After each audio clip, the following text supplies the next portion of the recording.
Welcome to today's Bible study. Today, we are exploring one of the most profound truths in Scripture, the gospel of the cross. In his letter to the Corinthians, the Apostle Paul makes a bold claim. He says the message of the cross is the power of God to us.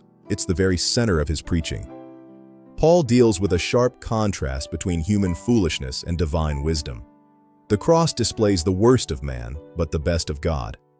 Paul tells us he wasn't sent just to baptize, but to preach the gospel. In the original Greek, that word sent is the root for apostle. Proclamation is his fundamental task. He wasn't saying baptism isn't important. He was rebuking those who cared more about who did the baptizing than the one into whom they were baptized, Jesus. When Paul mentions the wisdom of words, he isn't saying eloquent speech is bad. He's saying human wisdom should never obscure the message of the cross.